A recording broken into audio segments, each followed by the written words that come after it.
Hello लोगोफोर आंनि अफ्रि दैमारि चेनेलाव नोंथांमोनखौ बरायनानै लाफिनाय जाबाय। आं दंफैयो दा क'क्राझार डिस्ट्रिक्ट सेरफांगुरि थानानि सिङाव थानाय मोनसे गामि सालगुरि गामियावहाय दा नोंथांमोना मिथिगौ सानसे समाव आफादा एनडिएफबि आफादा सानसे समाव डिसबेन्ड जाखांनायनि उनावहाय जोंनिनो एक्स एनडिएफबि जोंसार मुसाहारि बिथांनि न'आव दंफैयो आरो बिथांनि माबोरै मुंख्लं जाया बा माबोरैहाय बिदि जाखो आं बिनि बारै बिथांनि बिफा आं बिथांजों एसे सावरायनि फैदो बिदिला जोंसार मुसाहारिनि बिफा बिथांजों जों एसे जोंसारा माबोरै मुंख्लं जाया बिनि बारै जोंनि आदैनाव एसे सावरायना लानो आदैखौ आंनि चेनेलाव बरायग्रोनानै लानाय जाबाय। आदसा आदै दा जोंनि एक्स एनडिएफबि जोंसार मुसाहारि बिथाङा माबोरैहाय मुंख्लं जाजेना आरो बिथांजों लोगोसे मा नाम सासेया जनक ब्रह्म हयथ'बा नोंथांमोना आंनि खिबुनाव दङ बिथांमोननि सावगारिया बेखौ आदसा आदैनाव आं बेखिनि जनक आरो जोंसार मुसाहारि बिथाङा माबोरै मुंख्लं जाया बिनि बारै आदैया एसे गोलावै खोन्थायोबा मोजां जागोन होननानै आं सानो। नंनायाथ' नंगौ दिनै माबामोना 16 थारिख बिस्थिबार बारायमोन आरोखि ओइदिनखालि बे फिसाया आंनो बै फिसौला दंना फिसाला देरसिन बेहाय न' आबौनो खरस बानायनो नैबे 1000 फैसा हैथां होननानै थिनहरदोंमोन आरोखि ओमफ्राय आङो बे फिसौनि सिगाङाव बुंहरदों आं सिगुन दंफां फानदों फैसाखौ नांला थां आबौ थां गावस्राबो उन्दै गोरलै दं फैफिनदो आबौआ दंफां फानदोंनो सिगुन दंफांखौ फैफिनथां होननानै आं थिनहरदों आरोखि बे फिसौनो ओमफ्राय हैबाय फिसौआ हैफिनबाय आरोखि आं ओमफ्राय दाना नैबे बानायसेखौनो लानानै आं पातगावआव थांदों आरोखि खरसा लायदों बिस्थिबारखालि ओमफ्राय 17 थारिख अखानायै बिश्वकर्मा फुजा नंगौ दाना बाहाय माबाबाय फुङावसो मोनथिबाय आरोखि माने बिसोर 16 थारिखआव 6:30 ओंखारलांदों दा आंबो बिसिनिफ्रायसो सोंनानै मोनथिबाय आरो बिहामजोनिफ्राय बाहा थांदों होननानै बुंनायाव दंफां माबा बारहोनो होननानैसो थांदों होनना बुङो दंफां बारहोनो नालाय बारहोनो नंगौ दाना आंबो उन्दुनानै थाफैबाय 16 थारिख मोनायाव ओमफ्राय अखानायै 17 जाबाय दाना अखानायै फुङाव आं दखानाव साहा लोंनो थांबाय सिलिखा दखानाव ओमफ्राय उरा बाथौरि खोनालाजोब्बाय आङो माबा जोंसारमोनहा आफ्लायाव माबा सोरनावबा फैसा दाबि हैनानै रायजोजों हमजानानै बुग्लिजानानै थानायाव दोनहैजाबाय सेरफांगुरि थानायाव हरजाबायनो होननानै बुंबाय आरोखि हाब मारै बिदि जाखो होननानै बुंबाय आं दे जेखि जाया आं फुजाखौ होग्रोनोसै होननानै आङो फुजा होग्रोबाय आं बिश्वकर्मा फुजा न'आव होखायो नालाय बे फुजाखौ होखांनानै आं थिग 1:30 समाव ओंखारबाय आरोखि न'निफ्राय ओमफ्राय बैयाव बिबोनांफोर दं जैसार होननाय ओमफ्राय नैबे बिदा अनसुला दं बेथ' फुङाव नायग्रोखाबाय आरो 17 थारिख खालि ओमफ्रायसो आंखौ लांनो फैफिनदों आरोखि ओमफ्राय थांबाय जों बै बिबोनांफोरनाव गावनि बेनिफ्राय अट' लानानै थांबाय बावरागुरियाव दोनहैबाय अट'खौ ओमफ्राय गावनि गारिजों थांबाय आरो बिबोनांनिजों थांनानै बिदिनो 2थासोआव सहैदों थानायाव ओमफ्राय मानो फैदों होनबाय बै माबाया सुखेदारा ओमफ्राय हमजानायफोरखौ नायनो फैदों गारजेन फैदों होननानै बुंबाय बै बिबोनाङा आरोखि आंखौ खिन्थाबाय बिफा फैदों ओमफ्राय आं थांनानै डाइरेक्ट रायबाय आं मा आखल जाखो नोंसिनि आखला मा खामानि मावनाय जाखो मानो बे जायगायाव थाफैनांखो नोंसोर सिखारनाय होननानै बुङैदां बिसोर उन्दुनानै दं आरोखि बे जोंनाथ' फुरा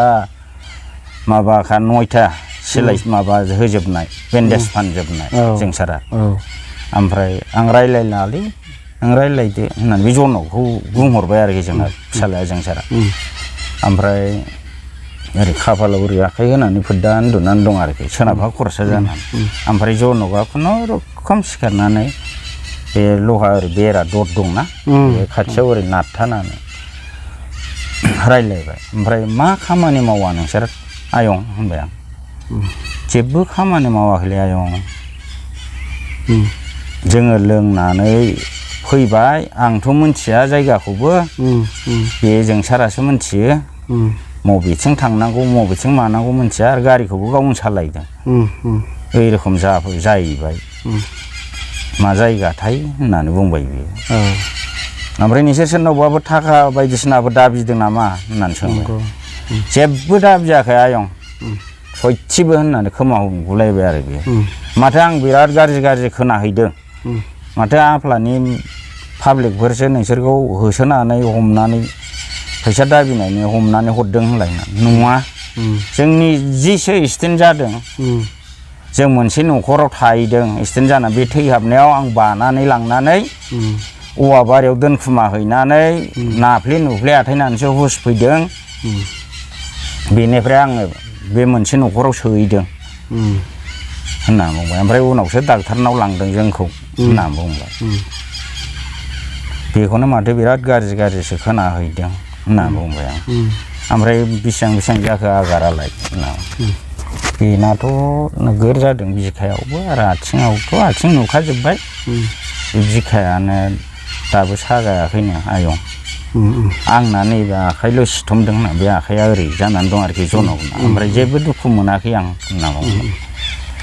ओमफ्राय दाना बिदि होननानै बै सुखेदारा फैफिनबाय आरोखि आं बिदि रायलायबाय ओमफ्राय जेबो लाङा जों रावनावबो दाबियाखै होनबाय नालाय अभाब सानफिनबाय आं हाब दहायथ' एकदम सिलेखायाव जा राव खोनाबाय गाज्रि मा राव जाखो बेलाय दे मानसिफोरनि खोथाया बिदिनोसै एसेब्लाबो बारा जायो होननानै ओमफ्राय सुखेदारा खिन्थाबाय आरोखि सारा दासो एसे जिरन लाहैदों ओंखाम जानानै दुगैनानै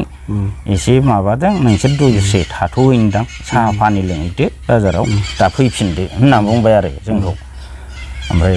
दे बिदिबालाय होननानै जोंबो साहा लोंनो थांबाय आरो सेरफांगुरियाव बाजारथिं थांनानै ओमफ्राय जोंहा बिब' लोमजानायबो दंहैखायोमोन हास्पातालाव बाव नायलायलायबाय जोङो साहा लोंखांनानै ओमफ्राय दसे थानानै फैबाय बिदिनो 2:30 टाइमाव हाबफैफिनबाय आरोखि ओमफ्राय दाना बाहाय आं ओरैनो रायलायबोआखै जेबो रायलायनांगौ आं गैखालाबा नायदिंनानैल' फैफिनबाय आं ओमफ्राय दाना थाग आइसिया ओंखारबोबाय असियाथ' गैया आइसिया ओंखारनानै ओमफ्राय बुंफैबाय जेबोथ'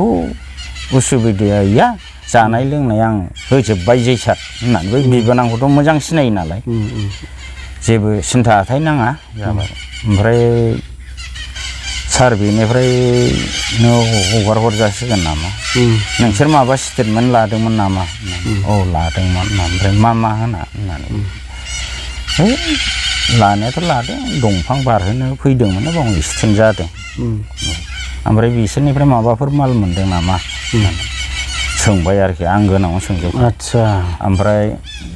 माबा बै गेस माबा क्रिस्टेल बादि दंना गेस लाइटार बे ओमफ्राय सिखा फुख्रि फिसा गंसे ओमफ्राय बेग बेखौ हरखाबाय थायो आरोखि बियो बे बेगखौ बियो मोनदों ओमफ्राय फैसा 18,000 बे जोंसारनिफ्राय नोंनि फिसालानि सिपिनिफ्राय 18,000 फैसा मोनदों होननानै डाइरेक्ट सिखार जाबाय आरोखि ओमफ्राय दाना होमबालाय सार माबा केस बेस जेबो गैयाब्लाथ' बेनिफ्रायनो हगार हरदो नामा एसे खरसा पानि होनोसै होननानै रायलायलायबाय आरो बिदि होननायाव होनबाय आंथ' मा होननो एडिनेल एसपिया माबा खबर मोनदोंनो दा बे मा सोंनो फैनो नागिरदों दा हगारथ' होनदों दा गाव मा सोंफैयो दा बे हगारनो थिनबा आङो 10टा 11टाबा 12टाबाबो आं नोंसिनो फन हरगोन आरो गाव लाङोबाथ' लाङो गावनि खोथा आंथ' जेबो होननो हाया आं दा हगार हरथ'नो हाया जों जेबो केस टेस लिराखै जोंनो बे पाब्लिकफ्रासो खिन्थानानै जों लायनायसो नंगौ होननानै बुंबाय आरो ओमफ्राय दाना बिदिबाथ' बिदि आरो माथोबाव थाखा फैसा जोंबो 30,000सो फैसा जगारा थाखानानै लांखादोंमोन आरो दा जेबो नाङा होनबायबा आरो केसानो गैया होनबायबा आरो माथो होनबावनो होमबालाय माथो आथायबाय थाबावनो दा एडिनेल एसपिखौबोथ' नोंसोर नेबाय थानो हानाय नङा बेबा खयथायाव फैगोन फुजा होनाय नंगौ नांगौबा गथिखे नोंसोर थांनायानो मोजां जायसार आं नांगौबा 10ता 11ताबाबो आं फन हरगोन बे एडिनेल एसपिया हगार हरदो होननानै बुङोबा आं नोंसोरखौ लांफैनो थिनहरगोन होनना बुंबाय मोजांनो दे जोंबो बिदि होननायखाय ओंखारलांबाय ओमफ्राय दाना बे बिबोनाङा गारियाथ' फिसा गंसेल' आरो लोमजानायबो दंखायो नालाय नोंसोर थांग्रोदो गुमै सानै जों दा थांसै मानसिखौ लानानै होननानै पार्कआवसिम दोनफैबाय आरोखि जोंखौ जों बिदा फंबाय सानैखौ दोनफैग्रोबाय ओमफ्राय नैबे फिसालाया थाबोफाबाय दाना फैबाय फैनानै जोंथ' पार्कआवनिफ्राय टट'जों फैबाय सिलिकासिम आंनो माबा बे जनकनि हाफ पेन्ट ओमफ्राय जोंसारनि बे स्पर्टिं गस्ला बेखौ बै सुकेदार जाय जोंनो दरजा खेवनानै माबा देखायहैदों मानसि बियो सोना हरफादों आरोखि बियो प्लास्टिकआव दा बे थै अर नांजोबनाय नालाय बेखौ लानानै फैबाय दाना बिहामजोनाव सोंफैबाय आङो बे गस्ला पेन्टआ बिसिनि नंगौना नङा होननानै औ नैबे जनकनिमोन नैबे जोंनिनो होननानै बुंबाय दाना बिदि थाबाय दाना थायैनो आं थिग 9तासोआव आं फन हरबाय आरो बिबोनांनो फन हरगोन होननाया हराखै नामा आगै सेरफांगुरिनिफ्राय होननानै हरथ'वाखै र'सो होनहरदों गुमै मा जादों एडिनेल एसपिया फैबाय खोमा र' दसे सम लाथ' गावनो हरखागोन होनना बुंबाय ओमफ्राय 10ता बारनानै हरबावबाय आं एडिनेल एसपि लांफैबायनो गुमै एडिसनेल एसपि आरो लांफैबायनो दा गाव लानानै थांबायनो क'क्राझाराव होमबाथ' गाबोन क'क्राझाराव थांनांसिगोन दे सोरांग्रोथोंसै होमबालाय होननांबाय जों माथो उफाय दाना नै फुङाव 18 तारिखआव आं थाग थिग नैबे बानायसा दखान होयो नालाय बेनि दखानाव थांहांदोंल' आंबो थांहांबा सासे मानसिया बेबो बानायसे जायो आरोखि गामिनिनो दाना बे होनफैबाय आमाय खोनायाखै होनबाय माबे माथो जोंसारमोनखौ एनकाउन्टार आथायबाय आरो क'क्राझारावसो एडिनेल एसपि लांदों होनदों आरो माने एनकाउन्टार जानांगौ नंखागौ आन्दायबाय आङो ओमफ्राय दाना बिदिनो बयबो बिदिनो मबाइलाव नुबाय मायाव नुबाय होनलायलांबाय दाना उनाव नंगौआनो जाथायबाय ओमफ्राय न'आव फैबाय आं नैबे बिहामजोफोरनो खोन्थाबा मानसिखौनो लांनानै गावथारबायसोनो माथो होननानै खिन्थाबोजोब्बाय आङो अभाब मारै थानाया बोरै मारै जाखो आसरित मोनबाय दाना आवा फावा जाला जोब्बाय मारै सानबा मारै जागोन जाला जोब्बाय जोंहा दाना गोथै लायनोबो बै बिबोनांखौनो खिन्थाहरबाय आरोखि बिस्राथ' मालाय थानानिफ्राय माबा दंजोबलायो नालाय फन नम्बर दाना थांबाय आं थाङाखै आं बाहाय रायजो राजाखौ जगारा थाहैनोसै नोंसोर थांदो होननानै फिसाला गिदिर फंबाय ओमफ्राय बै फंबाय सानै थांदों आरो बिदिनो 6जन 7जनसो थांदों नंगौ घटनायाथ' नंगौ खिन्थु खामानिया जेबो सिखाव दाखायतनि उनाव सोंजोब्बाय जोङो सिखाव दाखायतनि हजोंनि गामिनियावबो एसे सोंफामजोब्बाय नङा निजेसो एक्सिडेन्ट जादों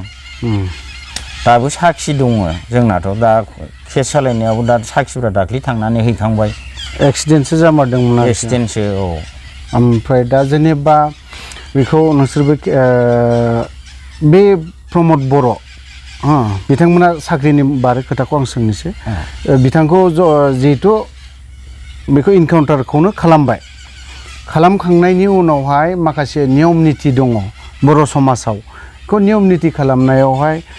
बै बे जिहेतु धरना होनाय मानसि गोथै जेरै डेड बडिखौ लाबोदों अब्लानि समाव धरना होनायावहाय माबोरै ओरैनो जायामोन धरना होनायावथ' हनै आजां गाजां बेंथे फैजोबदों जोंथ' जे जायगानिफ्राय लांनानै खोमादोंबा जोङो निस्सय बाहाय थांगोन होननानै गोथैखौ लानानै थांनो नागिरदोंमोन आरो थानायाव आदसा दा बाहायथ' हगाराखिसै बाहायनो घेराव नंगौ ओमफ्राय जोङो नोंसोर हगारथाराबाबो जोंहा नेम दं जोंनि बे बाजार सिलिखा बाजारखौ गिदिंगोन गामिखौ गिदिंगोन जों होननानै गिदिंगोन नंगौ दा गाहाय गारजेन उनावहाय बेखौ लानानै गामियाव गिदिंथारनाय जादों आरो औ जादों दा बेनि बारैबो आरो मोनसे खोथा साख्रिनि खोथा ओंखारलायदोंमोन दिनैनि बे सरकारा बुंदोंमोन जे प्रमद बर'आबो बिथाङाबो बुंदों गबिन्द नैबे फेरेंगायाबो होनदों जिहेथु सानैखौबो NDFB-निनो जोंसार मोसाहारि बिथांमोनखौ फेरेंगायानो लोगो मोनबोदोंमोन आरो जोंसारनि बिसि बेखौबो फेरेंगायानो लोगो मोनदों दा बिथांमोननो साख्रिखौ माबायदि पार्मानेन्ट थार ना केजुवेल बियो आं बेखौसो एसे मोनथिनो लुबैदों खारन बिथांमोना बुंदोंमोन पार्मानेन्ट होनबाय थादों केजुवेल होननायावनो जों नाङा होननानै लानाय जाखायाखै आरोखि आदसा नोंसोर लाखायाखै आं आजावहो बिहामजोखौ आजावहोखायाखै आं गुफुराव गोसोम होनो मोना होननानै जोंहा सारादुबो जायाखैमोन नालाय जों खुसि जानानै फिसाया मा दाहायाव थांनांदों आं आजावहोआ होननानै बिहामजोखौ आं गुफुराव गोसोम होनो मोना होननानै बादा होदों आरोखि ओमफ्राय आजावाखैबो बिहामजोआबो सैथोयैनो थादों दा बिस्रा आजावदों आरोखि फार्स्टआव आंनावनो स्टेटमेन्ट लाग्रोनानै आजावैखौ होनदोंमोन खिन्थु बैसोर बुजियाखैमोन आरो मालायनि गोसोखौथ' आंबो नोंसोर दाला होननो हायाना हाया नंगौ बिनि उनावहाय दाथ' साख्रिया केजुवेलसो जाथार आरोखि बियो केजुवेल दा जों खबरबो लाफिनखायाखिसै बयबो केजुवेलसो होनजोबखाबाय आरो लिरनायावबो बेनो जोबखाबा होननानै बै जनकमोननिखौ नायबाय जों दा केस होनायावबो बे लेखाखौ मानो दाबो जेबो जायाखै होननानै बेखौ उकिलफोरनोबो माबानानै केसआवबो दंफाखासै आरोखि बेयो बारा गिदिर खोथा सोंला दैनाव आङो खारन जोंबो जाखिनि मोनथिदों जाखिनि बुजिदों केसनि खोथायै फंनैसो ओरैनो बिसोरनो आदैमोनाथ' जाय मानसिखौ दिनै फेक इनकाउन्टार खालामदों बिसोरनि सायावथ' दिनै केस होनाय जादोंमोन बे केसा माबोरै सोलिनानै दं बिनि बारै फंनैसो गुसुं गोलाव नङा गुसुंल' बुं दा केसखौनोथ' दा खुनु माबाखौनो लाया गुवाहाटीनिफ्राय हाइकर्टनिफ्रायथ' अर्डार सफैयो दा क'क्राझारसिम सफैबाथाय गोमायो खेबथाम खेबब्रै जाबाय जोङो थांनानै उकिलफ्राबो मेंनाय बादि जागुलायबाय बेस्राफोर दाख्लै 29 तारिख लास्ट होनबाय बावबो गैया आरो नै दा आगष्ट 8 तारिख लालायबाय दा मा जाबावगोन बेनिफ्राय आरो दा बुंस'नो हाया आरोखि दा बे डेट होनानै दङ 8 तारिखआव बिदिब्ला रायजो राजाया एसेब्लाबो खोनानो मोनगोन बिथांमोननि जोंसार मोसाहारि बिथांमोननि केस होनानै दोनो बिथांनि बिफा मा खबर रिजाल्ट मोनो आगष्टनि 8 तारिख बेखौ जों नेनानै थागोन थ' आरो गुबुन आयदायाव फैदो बिथां रन्जित बसुमतारी जायखौ बुङो फेरेंगा बिआर फेरेंगा बिथांमोना मालाबा बे न'आव फैबायना फैफेराखै ओमफ्राय आदैमोनजों मालाबा ओरैनो लिंहरनानै मालाबा मोजां गाज्रि सावरायलायबायना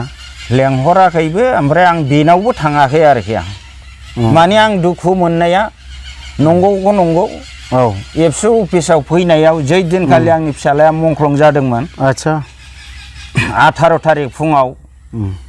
एबसुआवनो फैनायाव नोंनि आफादनि मानसियानो जिउ गोमाबाय हाबनानै नायलांला नामा सारा होननानै अनेक मानसिया बुंदोंमोन जाय मानसिया गाज्रि बे थैगागोन मानसियानो बुंदोंमोन बिथांखौ जेब्ला जाय मानसिया गाज्रि बे मानसिया थैखायो आंहा अबसर गैया होननानै थांनाय आं लोगो बे बुंनायनि उनावनो आङो सिलेखायाव बाथ्रा खोनानानै आं दा बेनि रावखौ खोनाबानो रागा जोंनो ओंखारो आङो रन्जित बसुमतारीया गोसोखांनाया मोजां नोंनि आन्दाराव थाबोनाय जोंसार मोसाहारि ओमफ्राय बिथां सानै जाय मानसिया मुंख्लं जानाय नोंथाङा बिनि न'आवहाय फैनांगौ बिनि बिफानि न'आव फैनानै मोजां गाज्रि खबर लाफैयोबा मोजां जागोन होननानै आं सानो नोंथाङा नोंनि गाद्दिखौ सिन्था खालामनानै बा नोंथाङा नोंनि पावारखौ बाहायबाय थायोब्ला बे गोरोन्थि जागोन होननानै आं सानो नेक्स्ट टाइम नोंथाङा बेफोरबायदि पावाराव थायोब्ला जेननाया रोखा जानानै दं रनजित बसुमतारी दा बिनि बारैनो ओरैनो बिथाङाथ' जाखिनि नुदों आदै रनजित बसुमतारी बिथाङा माने हयतोबा गावनि पावारखौ सब समाय थाबाय थाजानोखौ लुबैदों बायदिखौ सानो नामा आदै दा जिहेतु नों आदैनि न'आव बिनिनो आन्दाराव थाबोनाय जोंहा बिथांमोन मुंख्लं सानैबो नंगौ गावनो दैदेननायमोन दा मा सानदों ना गाव सिगांफ्राव गावजों थानाय समावसो आखलफोरखौ बोरैबा फिसाफ्रा देखायदोंमोन ना मादोंमोन दा जोंथ' जेबो होननो रोंला एनडिएफबि आफादाव रावबो उन्दै गथ' आंबो केम्प सालायबोदों बेसेबांबा बोसोर अन्तत आं दिनै आंनि चेनेल आरो आदैनि सिगाङाव मोनसे खोथाखौ बुंबावगोन सावरायग्रा बिथाङा आंनि आन्दाराव थाबोनायमोन बांलादेश केम्पआवहाय म्यानमार केम्प बानायनायखौबो आंनो बानायहोजेना आं रायलायहोजेना NSCNK जों सावरायहैनाय बा गुबुन गुबुन दल संगठनजों सावरायहैलायनाया जोंनो चिरां डिस्ट्रिक्टनि सासे दंबावो बिथाङा मोनथिगौ जों सानैजोंनो थांनानै सावरायहैनाय बिनि उनावसो सावरायग्रा मोन थांदों सावरायग्रानि उनावसो रनजित बसुमतारी बिथांमोना थांदों दिनै रायजो राजानो आं बेखिनि खोथाखौ रोखायै बुंदों खारन दिनै बिथाङा बिथांनि आन्दारावनो थादोंमोन जोंखां नैबे बिथां नों आदैनि फिसाज्ला बिथांमोना बिनि आन्दारावनो थाबोदों नंगौ हिसाबै बिनि मुंख्लं न'खराव बिफायाखौ दिनै बिनि न'खराव फैनानै बिफानि खाथियाव खमसे खम रायलायफैजानायखौ लुबैगोन ना लुबैया आदैया ओरैनो पलिटिक्सआ आलादा बाथ्रा लुगैदोंमोन दा फैथ्राबा आरो माथो होनबावनो दुखुनांथाव बाथ्रा आं गोलाव खोथा सोंला आदैनावबो गोबां खोथा सोंबावनांगौ दङमोन खारन बयहाबो गावनि फिसाया सिखावानो जा दाखायथियानो जा बायदिसिनायानो जा मुंख्लं जायोबा गोसोआव दुखु मोनो आदैखौ आं बारा जोबथारनायाव जोंनि बर'नि हारिनि दैदेनगिरि बिथां CM डेपुटि चिफ आरो नैबे रनजित बसुमतारी नोंथांमोनाबो सानसे समाव बर' हारिनि थाखाय नांदोंमोन नोंथाङाबो सासे बर' हारिनि दैदेनगिरिमोन NDFB आफादखौ गबिन्द बसुमतारी रनजित बसुमतारी बिथांमोना सानसे समाव दैदेनदोंमोन बिथांमोननि आन्दारावनो आदैनि फिसाज्ला नोंथांमोननि आन्दारावनो थाबोदोंमोन नोंथांमोना अननानै आंनि मोनसे खावलायनाय आदैनि न'खराव दै गरदसेब्लाबो नोंथांमोना फैना लोंफैना थांफैयोब्ला मोजां जागोन होननानै आं सानदों खारन दिनै नोंथांमोननो बैखिनि समा आदैमोननो 5 मिनिट जुदि टाइम होनानै जुदि दसे सम जोंसारनि बिसि बिथांजोंबो दसे सम लोगो हमनानै सावरायलाङोब्ला बिथांमोननि न'खरा आदैमोनाबो एसेब्लाबो गोजोननायखौ मोनगोन थ' लोगोफोर आं बिदिखौ बारा गोलाव खालामला जोबनायनि सिगां आदैखौ आङो आंनि चेनेलाव माखासे खोथा बुंनायनि थाखाय हामबाय होननानै बुङो आं बेखिनियावनो दोनथ'नो सानबाय जय बर' हारिनि